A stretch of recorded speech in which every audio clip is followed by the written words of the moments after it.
So in today's video, we're gonna discuss about my experience for new released web series on YouTube that's absolutely free. अबे अंग्रेजी मत झाड़, बिल्कुल यही।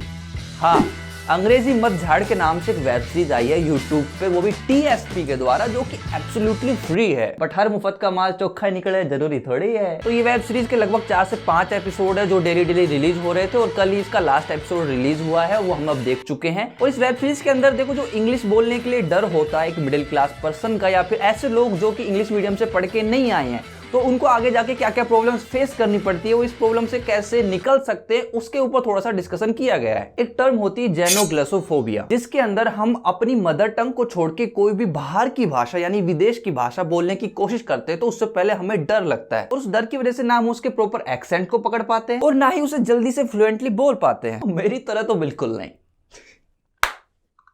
तो भाई लोग, कोटा फैक्ट्री के अंदर जो मयूर मोरे नाम का एक स्टूडेंट था, उससे अब IIT क्रैक हुई नहीं, तो बंदे ने क्या किया, ज्वाइन कर लिया एक कॉल सेंटर। मजाक में कह रहा हूँ, बट एक्टर सेम है, बस ये बताने की कोशिश कर रहा हूँ। जो कॉल सेंटर है वो एक फूड डिलीवरी कंपनी का है, जिसका नाम है फूडा। और बंदा है वो अच्छा खासा है, सेल्स में बहुत ही तगड़ी सेल करता है, लेकिन यार बंदा है, उसका इंसेंटिव और बोनस दोनों कम है इंग्लिश डिपार्टमेंट से।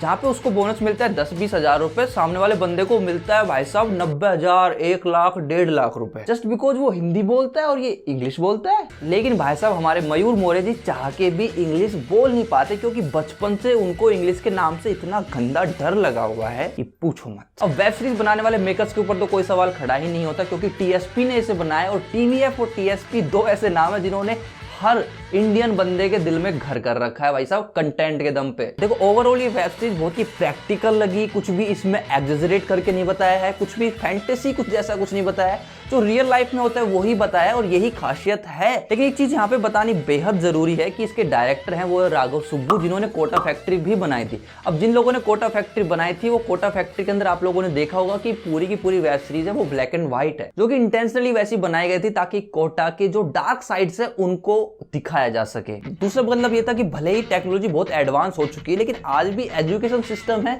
वो कहीं ना कहीं उसी टाइम का रह गया जिस टाइम पे ब्लैक एंड व्हाइट सिनेमा हुआ करता था। अब अंग्रेजी मत झाड़ के डायरेक्टर राघव सुब्बू ने जिस तरीके से कोटा फैक्ट्री के अंदर ये ब्लैक एंड व्हाइट वाली चीज ऐड की थी, इसी तरीके से एक यूनिक फैक्टर ऐड किया है इसके अंदर, वो है इसका फ्रेम। अब बहुत से लोग ये सोच रहे हैं कि अंग्रेजी मत झाड़ के अंदर ऐसा डायरेक्टर ने क्या अपना दिमाग झाड़ा कि इसका फ्रेम इतना ऊटपटांग बना दिया। तो जहां तक इस चीज के जवाब को लेके कोई भी ऑफिशियल आंसर नहीं आया है मेकर्स की तरफ से, लेकिन इसको लेके मेरे पास एक थ्योरी है। देखो, आज के टाइम में हम लोग हर चीज को वैसे ही देखना चाहते हैं जैसे कि हमें उसे देखने की आदत है, या फिर जो उसकी एक आइडियल इमेज है हमारे दिमाग में। भले ही वो चीज अपना उद्देश्य और पर्पस पूरी तरीके से कंप्लीट कर रही हो, लेकिन उसके बावजूद भी उसमें कुछ भी यदि उल्टा सीधा होता है या फिर कुछ भी ऊंच नीच होती, तो हमें उसे सुधारने की चुल होती है। लेकिन कुछ टाइम बाद हम उस चीज के यूज्ड टू हो जाते हैं और भूल जाते हैं कि उस चीज में कोई कमी भी है। बस याद रह जाता है तो ओवरऑल ये कि उससे पर्पस कंप्लीट हो रहा है। इसी तरीके से जब कोई इंग्लिश या अंग्रेजी बोलने की कोशिश करता है, तो हम लोग पहले उसे जज करते हैं, उसकी गलतियों को सबके सामने वहीं सुधारने की कोशिश करते हैं, या फिर इच्छा रखते हैं कि हमें सामने वाले की बात पूरे तरीके से समझ में आ रही है। मतलब ओवरऑल भाषा का जो पर्पस है कम्युनिकेशन सेटअप करने का, वो तो क्लियर हो ही रहा है। तो इससे उन्होंने इस प्रॉब्लम पे फोकस किया है, लेकिन साथ के साथ इसी चीज के थ्रू उन्होंने सोल्यूशन भी दिया है। यदि हम एफर्ट्स पे टिके रहते हैं,